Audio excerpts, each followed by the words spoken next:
ನಿವೇಶನ ರಹಿತ ಫಲಾನುಭವಿಗಳಿಗೆ ನಿವೇಶನಗಳನ್ನು ನೀಡಬೇಕೆಂದು ಒತ್ತಾಯ.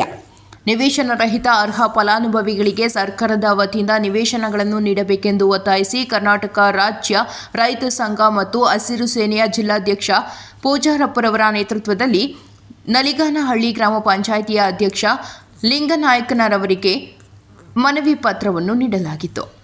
ಈ ವೇಳೆ ಮಾತನಾಡಿದ ಪೂಜಾರಪ್ಪ, ನಿವೇಶನ ರಹಿತ ರೈತರಿಗೂ ಮತ್ತು ಕೂಲಿ ಕಾರ್ಮಿಕರಿಗೆ ಕಸಬಾ ಹೋಬಳಿಯ ನಲಿಗಾನಹಳ್ಳಿ ಗ್ರಾಮದ ಸರ್ವೆ ನಂಬರ್ 4ರಲ್ಲಿ ಒಟ್ಟು 17 ಎಕರೆ 22 ಗುಂಟೆ ಸರ್ಕಾರಿ ಜಮೀನಿನಲ್ಲಿ ಬಿದೊಡ್ಡಹಟ್ಟಿ ಮತ್ತು ನಲಿಗಾನಹಳ್ಳಿಯ ಈ 2 ಗ್ರಾಮಗಳಲ್ಲಿ ಸುಮಾರು 180 ಫಲಾನುಭವಿಗಳಿಗೆ ನಿವೇಶನಗಳನ್ನು ಮಂಜೂರು ಮಾಡಿ ಹಕ್ಕುಪತ್ರಗಳನ್ನು ನೀಡಬೇಕೆಂದು ಆಗ್ರಹಿಸಿದರು. ನಂತರ ಗ್ರಾಮ ಪಂಚಾಯಿತಿ ಅಧ್ಯಕ್ಷ ಲಿಂಗನಾಯಕನವರು ಮಾತನಾಡಿ, ಈಗಾಗಲೇ ಹಲವು ಮಂದಿ ನಿವೇಶನ ರಹಿತರು ಅರ್ಜಿ ಸಲ್ಲಿಸಿದ್ದಾರೆ.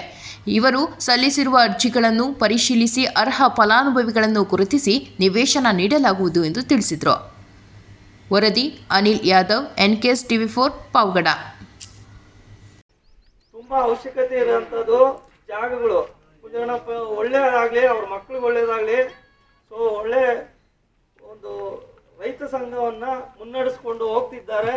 ಅವ್ರಿಗೆ ದೇವರು ಆರೋಗ್ಯ ಆಯುಷು ಕೊಟ್ಟು ಒಳ್ಳೇದು ಮಾಡಲಿ. ನಮ್ಮ ಕಡೆಯಿಂದ ಏನೇ ಸಹಾಯ ಇದ್ರೂ ನಮ್ಮ ಪಂಚಾಯತ್ ವ್ಯಾಪ್ತಿಯಲ್ಲಿ ನಾವು ನಮ್ಮ ಸಂಪೂರ್ಣ ಬೆಂಬಲ ಅವ್ರಿಗೆ ಇರುತ್ತೆ ಅಂತ ನಾ ಈ 2 ಮಾತು ಮಾತಾಡೋಕೆ ಅವಕಾಶ ಕೊಟ್ಟು ತಮ್ಮೆಲ್ಲರಿಗೂ ವಂದಿಸ್ತಾ ನಮಸ್ಕರಿಸ್ತಾ. ಜೈ ಹಿಂದ್, ಜೈ ಹಿಂದ್. ಬೇರೆ ಕಾರ್ಯಕ್ರಮ ಇದ್ದು ನಮ್ಗೆ 24ನೇ ತಾರೀಕು ಒಂದು ದೊಡ್ಡದೊಂದು ಕರೆಂಟ್ ಆಫೀಸ್ ಸ್ಟ್ರೈಕ್ ಇರೋದ್ರಿಂದ ಇವತ್ತು ನಮ್ಮ ಅಧ್ಯಕ್ಷ ಗುಟ್ಟೆ ಮಾತನಾಡಿದೆ. ಮೊನ್ನೆ ಸಿಕ್ಕಿದ್ದು ಏನೋ ಹೊಸದಾಗಿ ಅಧ್ಯಕ್ಷರಾಗಿದ್ದಾರೆ. ಅವರು ಪೂಜಾರಪ್ಪರೇ, ನಿಮ್ದು ಏನಿದ್ರು ನಮ್ಮ ಬದುಕು ಬಿಟ್ಟು ಬರ್ತೀವಿ ಅಂತಂದ್ರೆ ಅವ್ರಿಗೆ ಕೂಡ ನಾವು ಧನ್ಯವಾದಗಳನ್ನು ತಿಳಿಸ್ತೀವಿ. ನಾವು ಪಾಪ ಬದುಕು ಬಿಟ್ಟು ಬಂದಿದ್ದಾರೆ. ಅವ್ರು ಯಾರೋ ಹುಷಾರಿಲ್ಲ ಅಂತ ಅವರು ಮನೆ ಫ್ಯಾಮಿಲಿಗೆ ಅವ್ರು ಹೋಗ್ಬೇಕೆಲ್ಲನೋ.